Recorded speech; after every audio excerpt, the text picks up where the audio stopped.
बिहार चुनाव बहुत कुछ तय करने जा रहे हैं। वो ये तय करने जा रहे हैं कि क्या विपक्ष और सत्ता की लड़ाई केवल सीटों के लिए है या पक्ष और इंसाफ के साथ कौन खड़ा है, इस चीज़ को भी ये इलेक्शन तय करेंगे।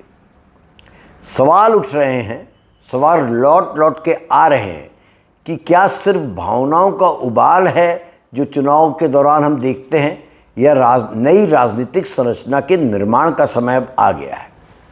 और राहुल गांधी की सबसे बड़ी चुनौती यही है कि वो जो बातें पिछले कई समय से भारत जोड़ो यात्रा के समय से कहते आ रहे हैं, जिसको उन्होंने वोट चोरी से जोड़ा, उस जागरूकता को वो बूथ लेवल तक लेकर आ पाएँ कांग्रेस के लिए या महागठबंधन के लिए, और उसको जो वंचित समाज है उसको कानूनी और सामाजिक सुरक्षा दिलाने के लिए भी वे जमीनी तल पर काम करें।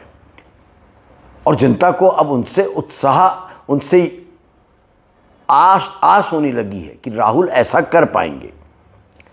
यदि राहुल गांधी ऐसा कर पाते हैं, और बिहार चुनाव का नतीजा शायद 14 नवंबर को आने वाला है, वो ये तय कर देगा जो भी नतीजा आता है।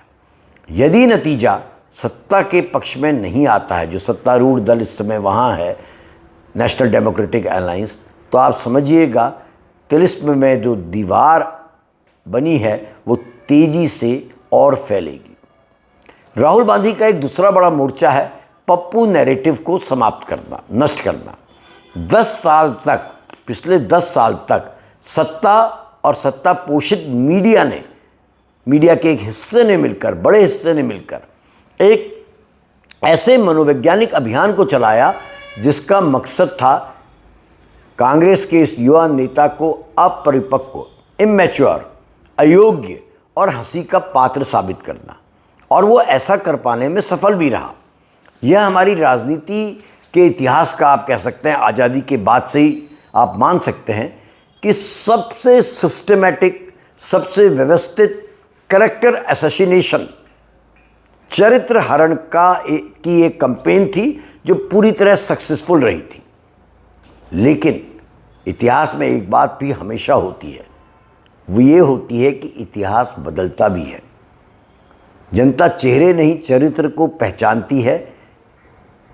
राहुल गांधी टेलीप्रॉम्प्टर से नहीं, धूल से, धूप से जनता के बीच जाकर अपनी पहचान बना पाने में अब सफल हो गए।